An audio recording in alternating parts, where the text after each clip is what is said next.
In this video, we're going to be talking about Unit 10, which is on quadratics.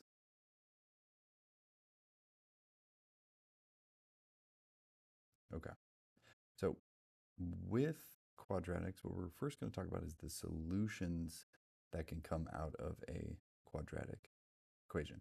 So when we talk about solutions, you think about these solutions based on what we already know for systems, right, or linear equations and things like that. We had a certain number of solutions that we could get for some linear things. We also have a certain number of solutions that we can get for a quadratic. Okay, so here our minimum number of solutions that we can get is going to be equal to 0. So we can have a minimum of 0 solutions, and the maximum number of solutions that we can get from a quadratic here is going to be 2. Okay, so minimum 0, maximum 2. Now what would these look like? Well, let's talk about the minimum case. So in the minimum case, a quadratic, which looks like a parabola, we're going to kind of use those interchangeably, but a quadratic or parabola could look something like this. Right? It has this U shape, and here what we notice is that 0, right? No solutions at all, which means it does not cross the x-axis at all here. Okay, so it doesn't cross. Now, this is just the min and max, right? You could potentially have one solution as well, right? So here, this is the 0 solution. We don't cross at all, right? We could have one solution, which is where our graph, and I'll make it as easy as possible for us, we'll just have the graph touch at exactly the point 0, 0, the origin. There's one solution, right? It crosses the x-axis. We have like one x-intercept or whatever you want to call these. The 2 solution one, hopefully maybe in your head you can visualize what this is going to look like before I draw it. It's going to be using kind of the same exact shape, just a parabola, but it's going to cross 2 times, right? It crosses here and here. Now, in all of these cases, still the same shape, right? Still a quadratic or this, U shape, this parabola shape. And we're going to come back to these graphs later, so we don't have to worry too much about this right now. Just know that we can have either 0 or 1 or 2 solutions depending on where the graph is located, right? And, obviously how many times it's going to be crossing this axis. Okay, awesome. So this is number of solutions, 0, 1, or 2. Now, we're going to want to obviously be solving for these solutions, right? So now we're going to take a look at solving quadratics using square roots. So remember that in our lecture from last week, we talked about using roots and kind of how we can solve equations that involve roots by either, squaring them with their square root or cubing them with the cube root, things like that. So our focus today is going to be, given a quadratic, how can we start taking a square root and solving for the solutions? So a couple things to keep in mind when we're going to be doing this, when we're going to be solving quadratics using our square roots. First thing is I want to move terms away from the squared terms before you take the square root. Okay? So, and again, we're going to talk about this. I'm just kind of writing these down so we can see it, and then we'll come back and make more sense of it. But bear with me here. And then the next thing we want to do is make sure that if you add a square root, that you put a plus or minus. So hopefully we all remember this from a previous class. But basically, when we add the square root in ourselves, we're required to put a plus or minus because technically both of those values could have existed before you squared them, right? As an example, if I were to do -2 squared, or if I did +2 squared, these are the same answer, right? -2 squared is 4, 2 squared is also 4, so they both come out to be 4. And so what that means is if you were to have, let's say, x squared equals 4, and you took the square root of both sides, x here, you would take the square root of 4, but we need to put plus or minus so you can get both the positive 2 and the negative 2, right? Because we just proved that either negative 2 or positive 2, if we were to square it, would end up being 4, which is what this is saying, right? So negative 2 squared or positive 2 squared should both give me 4. Okay, so this is the logic, right? Whenever you add your square root, when you add it yourself, you need to go ahead and put a plus or minus into the problem. Okay, do not forget that. So let's do a couple examples. Let's try and make sense of this. Start with super simple, x squared equals 25. Okay, very much just like this. X squared equals 25. What do we notice? Well, I have the squared term by itself, right? We talked about move the squared term kind of away from everything else before we take the square root. This is by itself already. So you just take the square root of both sides, right? So if you take the square root of x squared, we talked about previously in our last lecture, squared and square roots cancel out, right? The square root here and the squared index up top, right, our exponent cancels. And so I would get x equals square root of 25, right? Square root of both sides. Here, plus or minus, because I'm adding my own square root. And we should know the square root of 25 is 5, right? What two numbers multiply by itself to get 25? 5 and 5, right? So here we go. Root 5.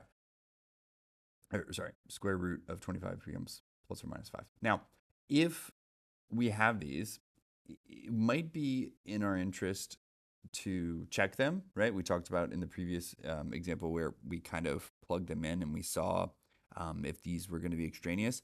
In this scenario, these are going to be okay, right? Like these are going to essentially solve this because there is no restriction on either a plus or minus sign into this squared thing, right? You can square any value, whether it's negative or positive, it won't matter.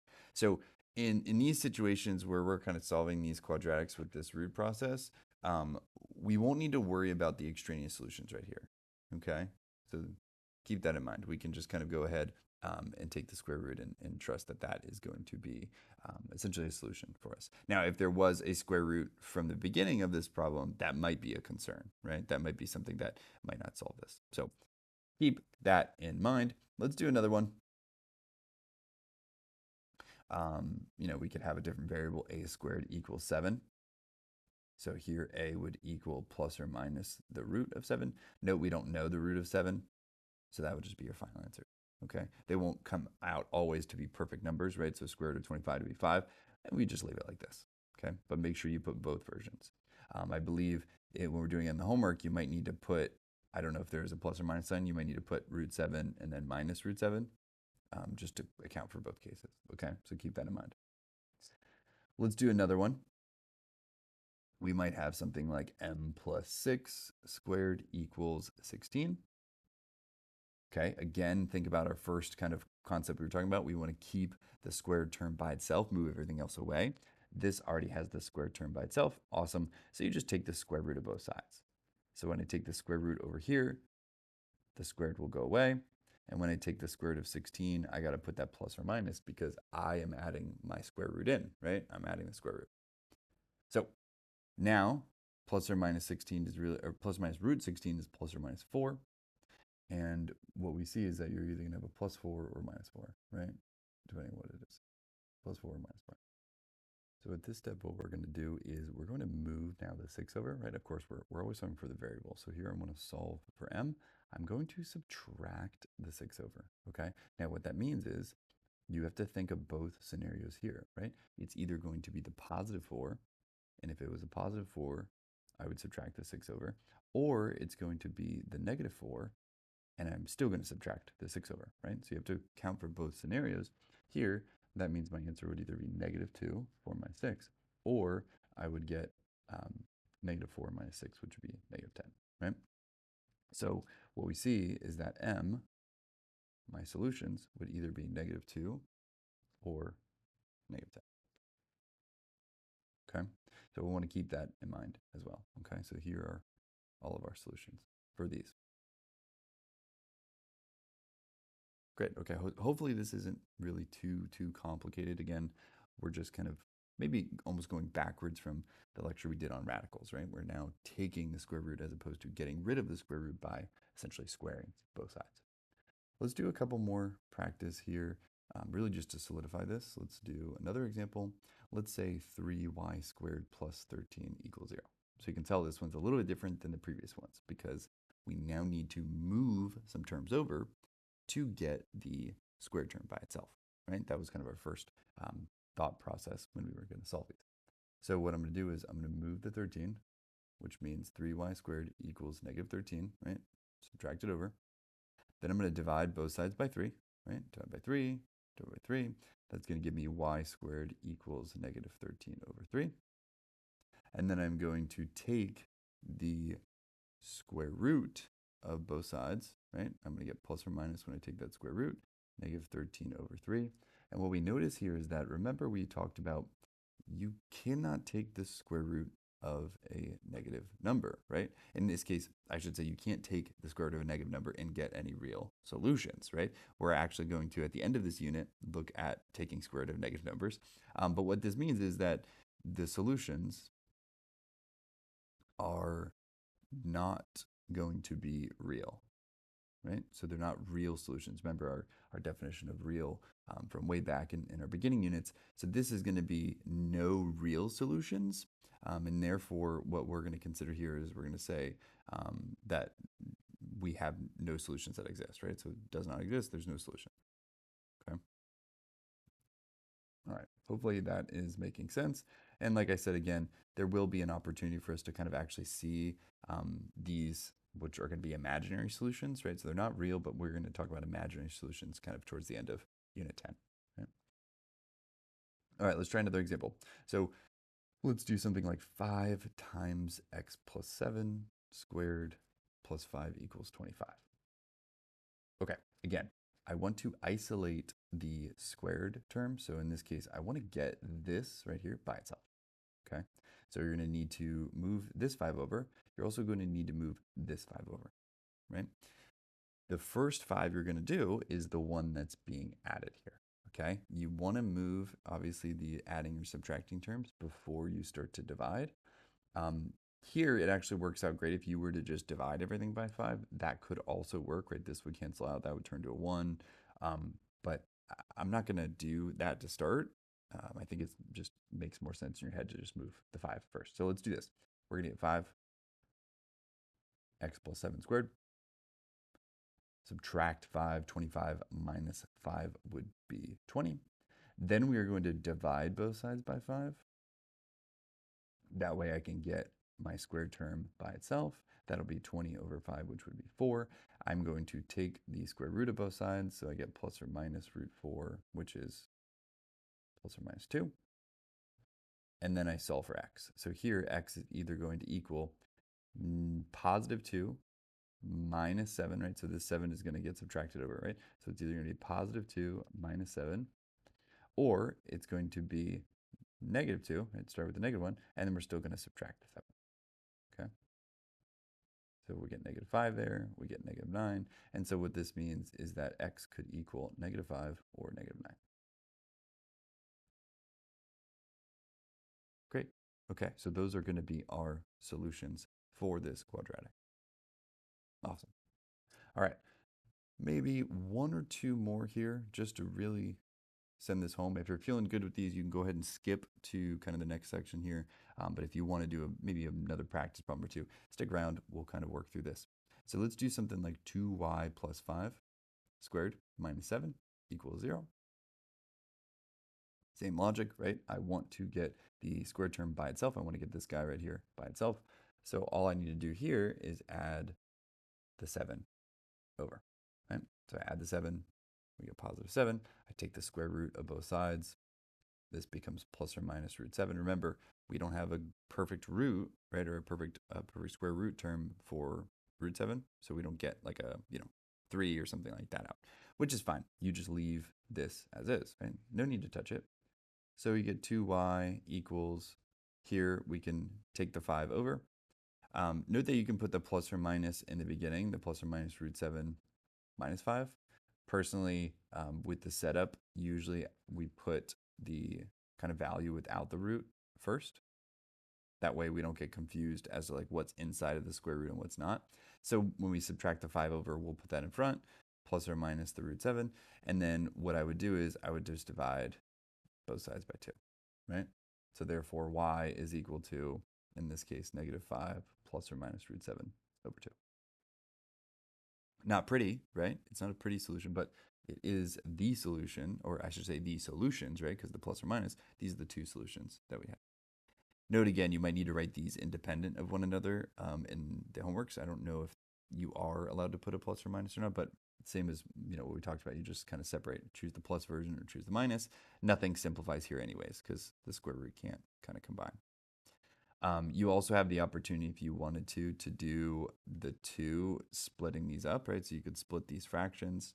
Note this only works because the numerator is being added or subtracted here. If you had these reversed, and this addition subtraction was in the denominator, you can't do the fraction split, right? We've talked about this in past lectures, but here I could split this into -5 over 2 plus or minus root 7 over 2. Here, there's not really a huge difference. Obviously, if this simplified somehow, it could be a better process, but probably leave it like this. Okay. Let's do one last one. Let's try to do something like 2p plus 3 squared minus 35 equals 0. Okay, same thing, right? Get the squared term by itself. That means I add 35. Here, 2p plus 3, when I take the square root, plus or minus root 35. Now, does 35 have any factors that could break down into and get a nice square root from? Not really, right? So 5 and 7 are factors of 35, and those are both prime, right? And they don't have a nice square root, right? Square root of 7, square root of 5, neither of those are nice. So I'd probably just leave it like this. We can get 2p by subtracting the 3, just like that, right? And then we talked about dividing by 2, divided by 2. So p would be -3 plus or minus root 35 over 2. Okay, awesome. So that is kind of all the practice problems we'll do for solving quadratics using square roots. But this is not the only way that we can solve quadratics, okay? So we can also go ahead and solve quadratics. So I'm going to say solving quadratics by factoring. Okay, so we're going to do this by factoring, and hopefully we feel pretty good with factoring because we've been doing it for a bit, right? We had our whole unit in past, we had our test on it. So let's take a look at this. Let's say I have -3 times x plus 1 times x minus 4 equals 0. So the quadratic itself would be this, right? If you multiply this out, this would be kind of like an x squared term, which is what categorizes our equation as to be quadratic, right?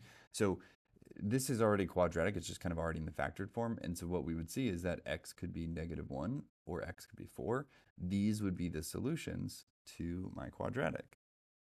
Of course, it's already factored. That makes it a lot easier, right? So if we do see this, we're in good shape, right? Same thing here, 5x times x plus 4 times x minus 8 equals 0. Same deal, right? So here x could be 0, and that would make the whole term multiply to 0. Here x could be -4, and here x could be +8. All three of these would be solutions to this quadratic right here. Hopefully that makes sense.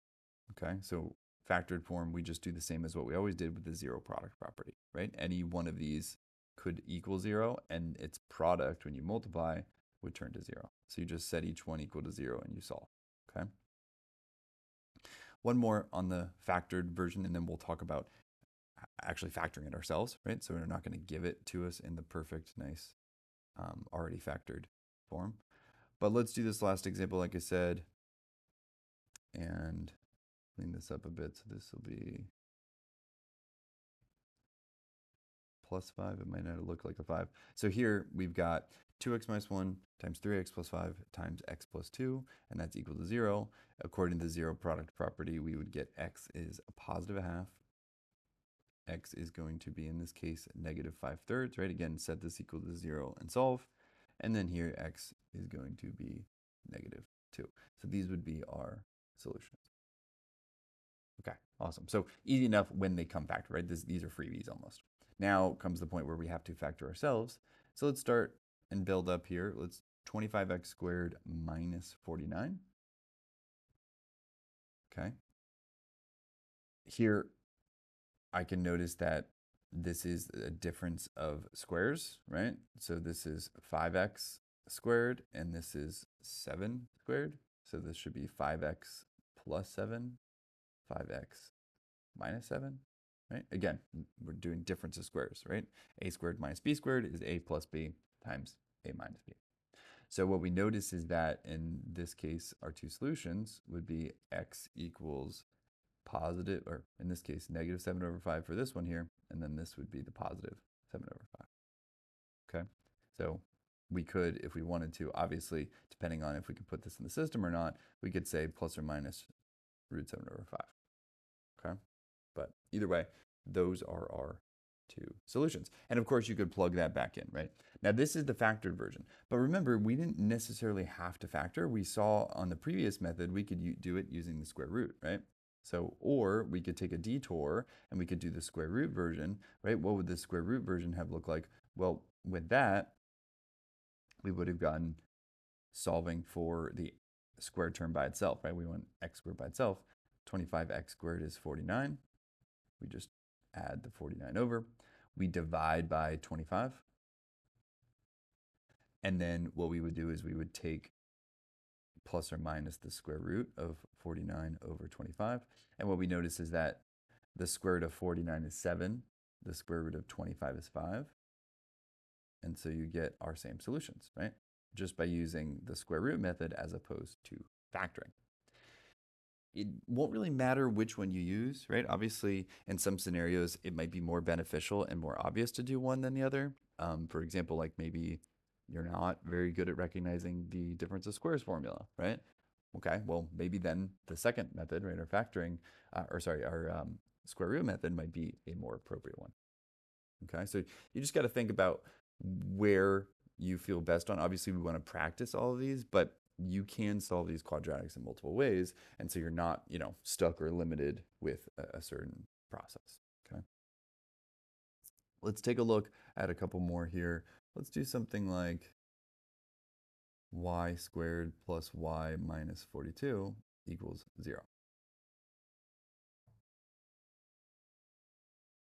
Here we're set up to factor this, right? So we have kind of our three terms in this quadratic, and what we can notice is that we might want to do y, and we need numbers that multiply to negative 42, and add up to 1. This would have to be a 6 and a 7, where the 7 is positive, the 6 is negative, right? Again, this is back to our factoring stuff. We're not going to go into so much detail on getting these factors. We should be able to really do these by now, okay? So I'm not going to spend too much time figuring out what these terms are. We should be kind of decent at getting these. So we get this and this, which means that our solutions would therefore be y is either negative 7 or positive 6, right? So negative 7 from here, positive 6 from here. We might need to put these in ascending order, right? So the smallest number first, which is negative 7, and the bigger number next. It really depends on what the system is asking you to do, okay? So be very careful. They might ask it to put in a certain order. They might ask you to maybe not use the plus or minus and put them as independent ones. Who knows, okay? But keep that in mind. Let's try another one. Do something like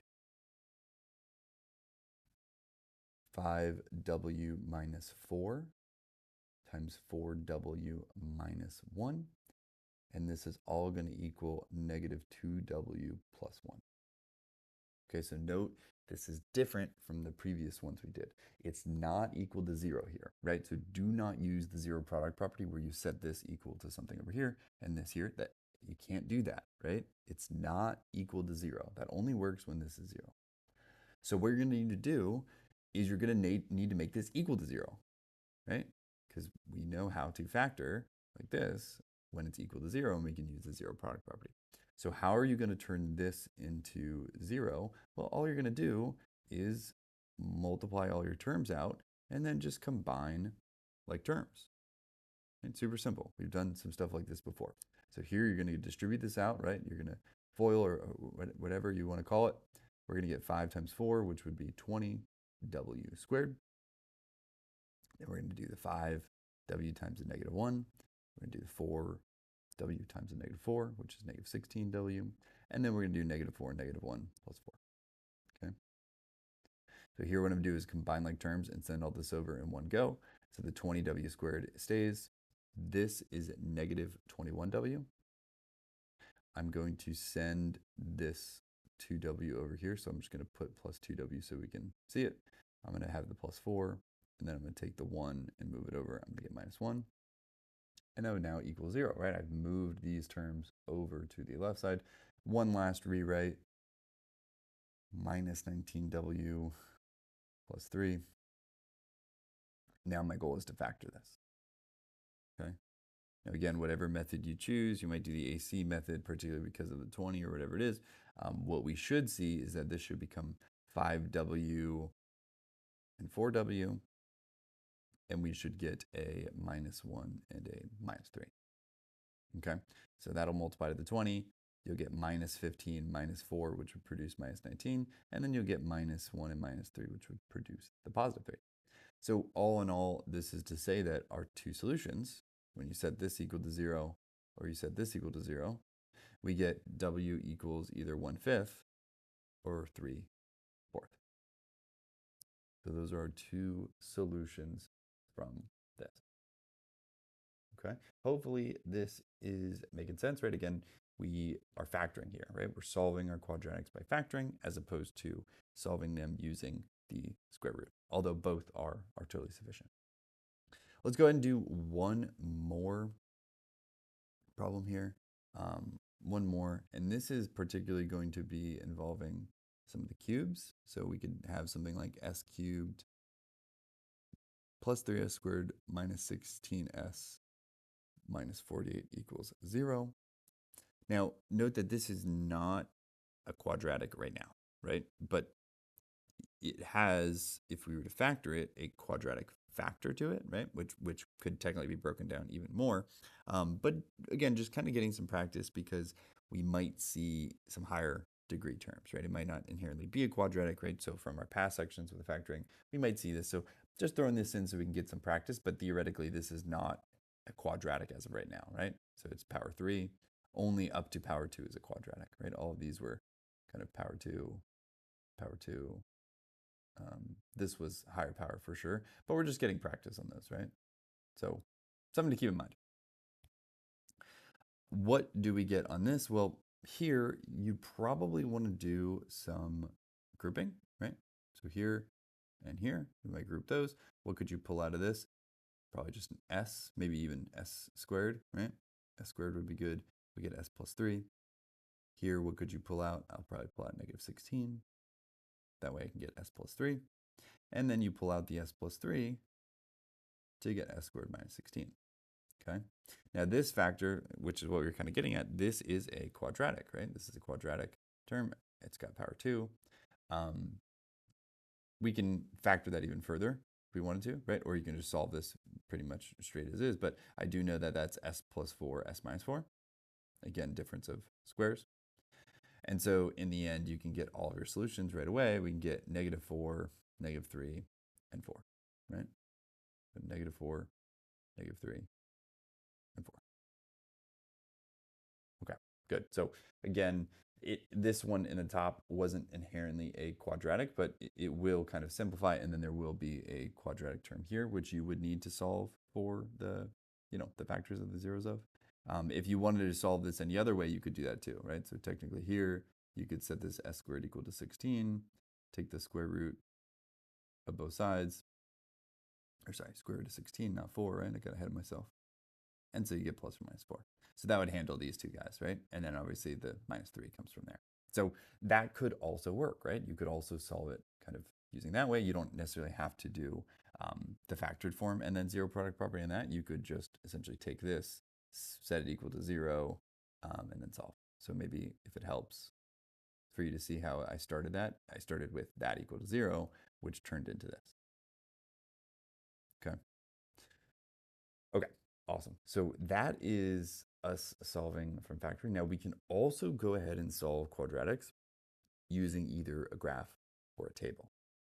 Okay, so think about the same idea we did with kind of linear ones in the past, right? We were able to solve some equations that we had from the past just straight from either a graph or a table. So we're going to have, of course, the same thing here. So let's look at this.